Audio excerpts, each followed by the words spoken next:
Let's head to the voicemail of Truth and Reason. I feel like with the trade for Manzardo, you can say that the Guardians have won that trade. I mean, granted, it was just opening day, but if you watch him last year come down the stretch and through the playoffs, I feel like he's going to be a guy for the Guardians, and I'm happy if they just give him some at-bats and let him work his way, get him some at-bats. I think he's going to be just fine. Let's welcome in Zach Meisel, the Guardians beat reporter for The Athletic. Zach, so far, spring training in the first two series, Manzardo looks like he belongs kind of in the middle of an order. He looks like he belongs in the middle of this order or an order from like 1987 with the mustache, and he's got kind of an old school swing. You know, he keeps both hands on the bat.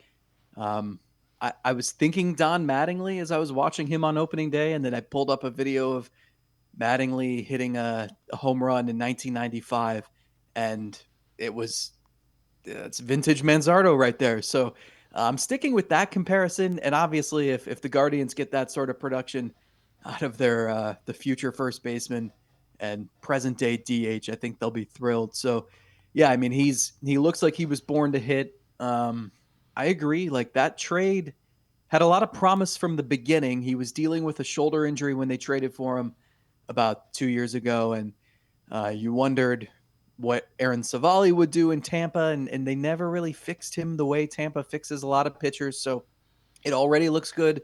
It has a chance to be an excellent trade for Cleveland as long as he just gets at bats and keeps chugging along at the plate. Yeah, and you know, to your point, the 1987 Matting, I love it because stays behind the ball, uses the whole field, doesn't, and as long as he does that, he's going to end up being just fine. As long as he doesn't try to pull everything and feel the need to try to hit 25. You know, he may hit 25 home runs anyway. He just can't feel the need to do that, I think. And the one question was, could he hit lefties?